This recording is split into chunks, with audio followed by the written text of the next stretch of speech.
This is on infant death, or otherwise called as infanticide.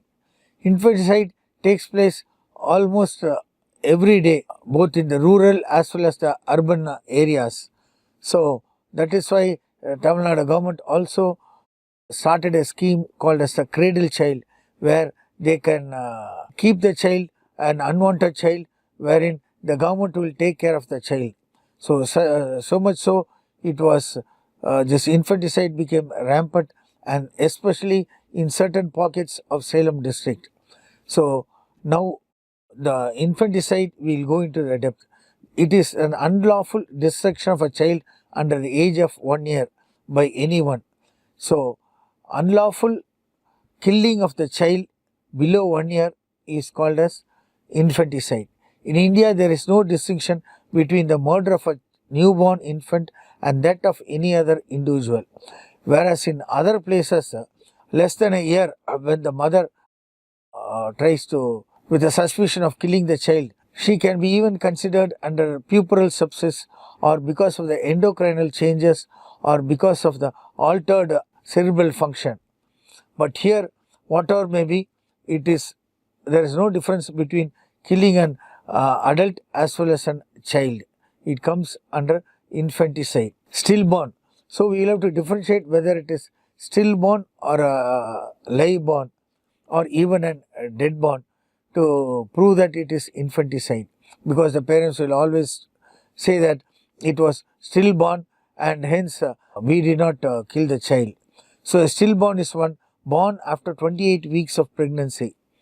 Now from 28 weeks of pregnancy, they have now even reduced to 210 days, and because of the advancements of medical technology, it has been reduced to 180 days. Any child, fetus above 180 days which is being born is supposed to be proved to be a live born and did not breathe or show any other signs of life. So born after 28 days and did not breathe or show any other sign of life at any time after being completely born is called a stillborn. So alive in utero, died during the process of birth is called as a stillborn. So deadborn is where it has died in utero and then born. Stillborn, it was alive in utero, but during the process of delivery it has died. And then live-born is one which is born alive and then subsequently died. So illegitimate child and immature male child are usually considered to be stillborn because of the illegitimate child and immature male child. They probably label it as a stillborn. And then the body is sterile and it putrefies from without inwards. So when the body is sterile and it putrefies from without inwards, from outside to inwards, then we can say it is a stillborn child. The child alive in utero. So during the process, because of the delayed delivery or because of some other forceps delivery, it has died in the process of delivery. So heart sounds are heard. Child alive in utero, where the heart sounds would be heard, or the fetal heart sounds, then the movements are being present, which is called as a quickening, which can be felt by the mother, and then echo beating heart can be recorded if the child was alive in utero. Filicide. Filicide, it is killing of a child older than 24 hours by its own parents. So within 24 hours by its own parents is called as a filicide. So maternal filicide by its own mother and paternal filicide by its own father.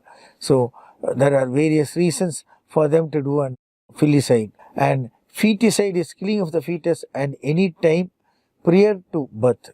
So before birth itself, killing the child by giving so many other narcotics and not feeding the child properly, or taking other drinks where it can produce anoxia to the fetus.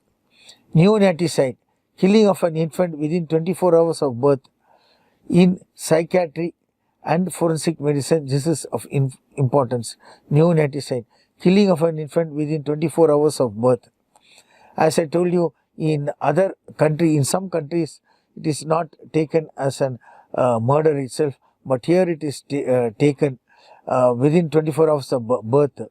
In psychiatry and forensic medicine, this neonaticide gains importance whether it was live born or it is dead born, because the parents will always say it was dead born, or they can say that it was the child was stillborn. During delivery itself it has died. The common causes of stillbirth are prematurity.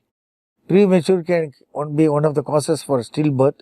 Anoxia due to various causes, and then birth trauma, especially intracranial hemorrhage, can occur during the delivery itself by applying forceps or the cord around the neck. All these things can produce anoxia. And placental abnormalities, toxemia of pregnancy, wherein it is a high risk pregnancy, whereas the delivery itself will be of high risk. And erythroblastosis fetalis, it is also another congenital abnormality which has to be taken care of. Congenital defects of the fetus itself, like valvular defect and atrial septal defect. Prolonged labor also can produce anoxia, which is one of the main causes for the stillbirth.